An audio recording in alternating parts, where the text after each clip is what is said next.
The Three Musketeers, by Alexandre Dumas. Chapter 30. D'Artagnan and the Englishman. D'Artagnan followed Milady without being perceived by her. He saw her get into her carriage, and heard her order the coachman to drive to Saint-Germain. It was useless to try to keep pace on foot with a carriage drawn by two powerful horses. D'Artagnan therefore returned to the Rue Férou. In the Rue de Seine he met Planchet, who had stopped before the house of a pastry cook, and was contemplating with ecstasy a cake of the most appetizing appearance. He ordered him to go and saddle 2 horses in Monsieur de Tréville's stables, one for himself, D'Artagnan, and one for Planchet, and bring them to Athos's place. Once for all, Tréville had placed his stable at D'Artagnan's service. Planchet proceeded toward the Rue de Colombier, and D'Artagnan toward the Rue Férou. Athos was at home, emptying sadly a bottle of the famous Spanish wine he had brought back with him from his journey into Picardy. He made a sign for Grimaud to bring a glass for D'Artagnan, and Grimaud obeyed as usual.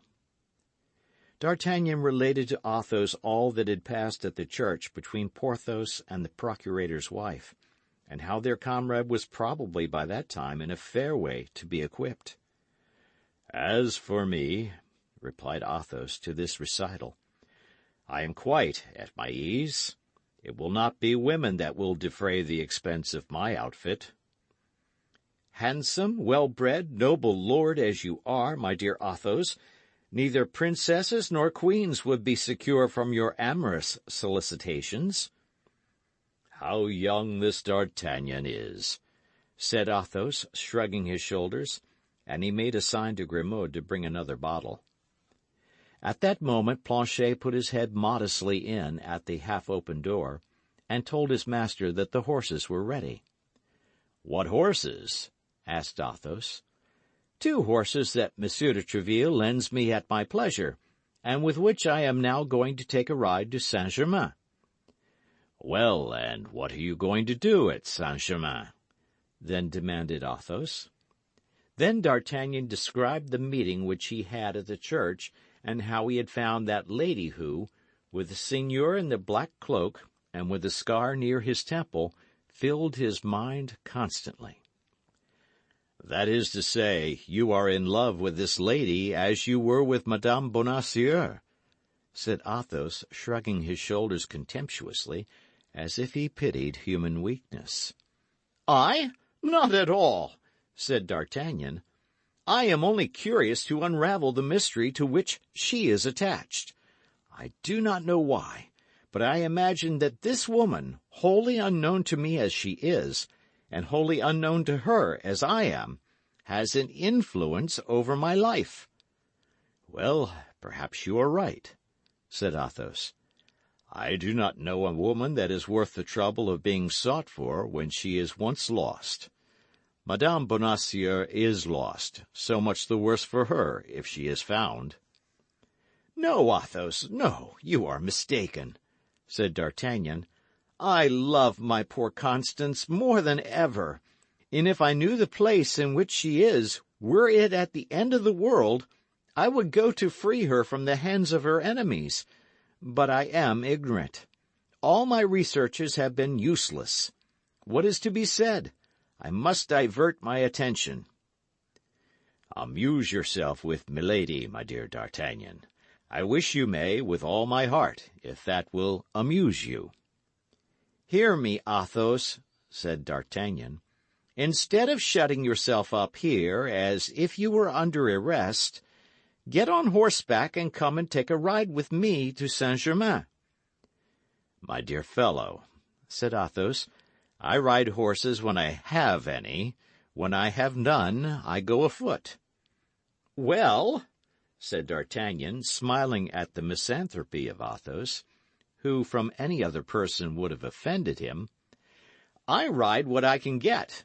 I am not so proud as you. So au revoir, dear Athos." "Au revoir," said the Musketeer, making a sign to Grimaud to uncork the bottle he had just brought. D'Artagnan and Planchet mounted and took the road to Saint-Germain. All along the road, what Athos had said respecting Madame Bonacieux recurred to the mind of the young man. Although D'Artagnan was not of a very sentimental character, the mercer's pretty wife had made a real impression upon his heart. As he said, he was ready to go to the end of the world to seek her, but the world, being round, has many ends, so that he did not know which way to turn. Meantime, he was going to try to find out Milady. Milady had spoken to the man in the black cloak, therefore she knew him. Now, in the opinion of D'Artagnan, it was certainly the man in the black cloak who had carried off Madame Bonacieux the second time, as he had carried her off the first. D'Artagnan then only half lied, which is lying but little, when he said that by going in search of Milady, he at the same time went in search of Constance. Thinking of all this, and from time to time giving a touch of the spur to his horse, D'Artagnan completed his short journey and arrived at Saint-Germain. He had just passed by the pavilion in which, 10 years later, Louis XIV was born. He rode up a very quiet street, looking to the right and the left to see if he could catch any vestige of his beautiful Englishwoman, when from the ground floor of a pretty house which, according to the fashion of the time, had no window toward the street, he saw a face peep out with which he thought he was acquainted. This person walked along the terrace, which was ornamented with flowers. Planchet recognized him first. "Eh, monsieur," said he, addressing D'Artagnan, "don't you remember that face which is blinking yonder?" "No," said D'Artagnan, "and yet I am certain it is not the first time I have seen that visage." "Parbleu, I believe it is not," said Planchet. "Why, it is poor Lubin, the lackey of the Comte de Wardes, he whom you took such good care of a month ago at Calais, on the road to the governor's country house." "So it is," said D'Artagnan. "I know him now. Do you think he would recollect you?" "My faith, monsieur, he was in such trouble that I doubt if he can have retained a very clear recollection of me." "Well, go and talk with the boy," said D'Artagnan, "and make out if you can from his conversation whether his master is dead." Planchet dismounted and went straight up to Lubin, who did not at all remember him, and the two lackeys began to chat with the best understanding possible, while D'Artagnan turned the two horses into a lane, went round the house, and came back to watch the conference from behind a hedge of filberts. At the end of an instant's observation he heard the noise of a vehicle, and saw Milady's carriage stop opposite to him. He could not be mistaken. Milady was in it. D'Artagnan leaned upon the neck of his horse in order that he might see without being seen. Milady put her charming blonde head out at the window and gave her orders to her maid. The latter, a pretty girl of about 20 or 22 years, active and lively, the true soubrette of a great lady, jumped from the step upon which, according to the custom of the time, she was seated, and took her way toward the terrace upon which D'Artagnan had perceived Lubin. D'Artagnan followed the soubrette with his eyes, and saw her go toward the terrace.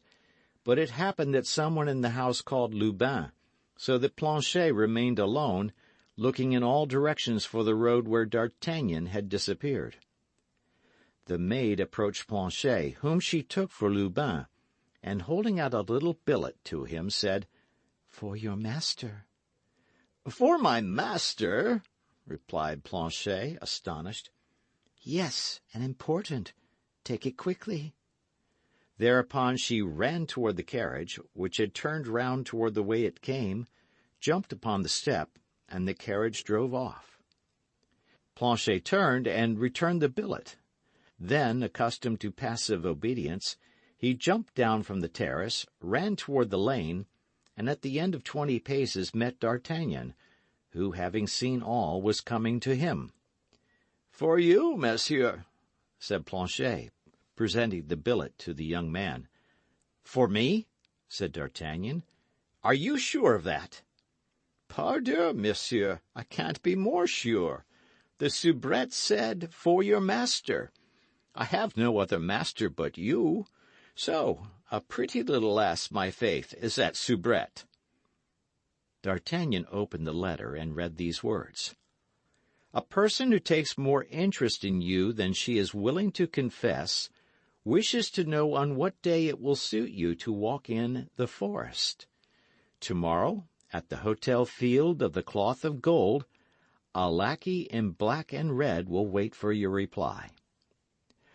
"Oh," said D'Artagnan, "this is rather warm. It appears that Milady and I are anxious about the health of the same person. Well, Planchet, how is the good Monsieur de Wardes? He is not dead, then?" "No, monsieur, he is as well as a man can be with 4 sword wounds in his body. For you, without question, inflicted 4 upon the dear gentleman, and he is still very weak, having lost almost all his blood. As I said, monsieur, Lubin did not know me, and told me our adventure from one end to the other. Well done, Planchet, you are the king of lackeys. Now jump upon your horse, and let us overtake the carriage." This did not take long. At the end of 5 minutes they perceived the carriage drawn up by the roadside. A cavalier, richly dressed, was close to the door. The conversation between Milady and the cavalier was so animated that D'Artagnan stopped on the other side of the carriage, without anyone but the pretty soubrette perceiving his presence. The conversation took place in English, a language which D'Artagnan could not understand, but by the accent the young man plainly saw that the beautiful Englishwoman was in a great rage. She terminated it by an action which left no doubt as to the nature of this conversation. This was a blow with her fan, applied with such force that the little feminine weapon flew into 1,000 pieces. The cavalier laughed aloud, which appeared to exasperate Milady still more. D'Artagnan thought this was the moment to interfere. He approached the other door, and taking off his hat respectfully, said, "Madame, will you permit me to offer you my services? It appears to me that this cavalier has made you very angry. Speak one word, madame, and I take upon myself to punish him for his want of courtesy." At the first word Milady turned, looking at the young man with astonishment, and when he had finished, she said in very good French, "Monsieur, I should with great confidence place myself under your protection, if the person with whom I quarrel were not my brother." "Ah, excuse me, then," said D'Artagnan.